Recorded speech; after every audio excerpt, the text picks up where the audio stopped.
Right guys, so we're back. So we've prepared the blue colour. I don't know if you can see it there on the camera. And then I've got the white.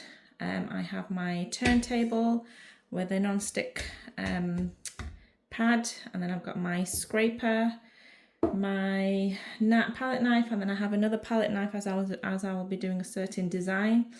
I have my very famous sprinkles, which I use quite a lot. I buy them from a lady on Instagram. She's called Sprinkles. And then I have my toppers, my 5 cakes here. The other 5 cake are in the fridge. The first one I will show you how I do it.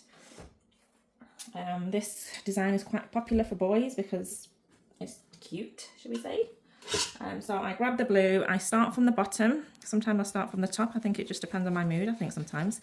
Because sometimes I do all of them from the top to the bottom, but then I find it easier working my way up rather than working my way down on a cake.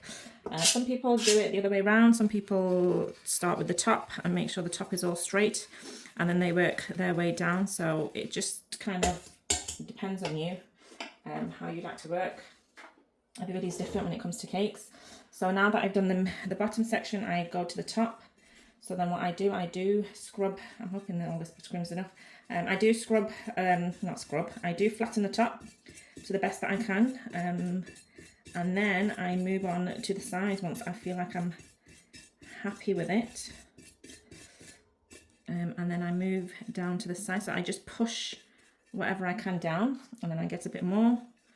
And then I try to blend it slightly here, not too much because I don't want it to be too much done here at this point, because once I go around it, it kind of all just blends down. So yeah, I'm not sure how well you can see on the camera, but so as I'm going around, we're trying to smoothen it out to the best that we can. I'm not bothered if it's not totally smooth, as long as it can get to a desired smoothness, which sometimes I just leave it like this. And then I'll show you the next step. So with the excess, as it gets blended in, I mix it with the blue colour, just so that it doesn't go into the white. I'll rather have the white staying white without a colour getting mixed into it. Okay, so once I've just smoothed the top, I get my smaller knife and I just go round very quickly. And then this kind of gives me the hand stripe effect, which is what we're going for on this cake. So as you can see, even if it's not fully smooth, it still kind of blends all in at the end. And then with the top section, I do the twirl with the bigger palette knife that I have just till the end. And then with the excess, I put a bit on the top. A bit goes on the top, and then I grab a little bit more for the lion, because the lion will be going on the front of the cake. So I kind of just find where I want my front to be, and then I just grab a tissue and just quickly clean the excess as well. If I feel it's just too much on there, as I can see, I don't know how much you can see in the camera, but I just felt it was a bit too much for me on there. So as I can see, this side of the board is a little bit bigger than the back side, so I will be putting my lion against the cake just like that. And then I'll get the tag and then place it, well, I'll just kind of eyeball it so that I know it's centered.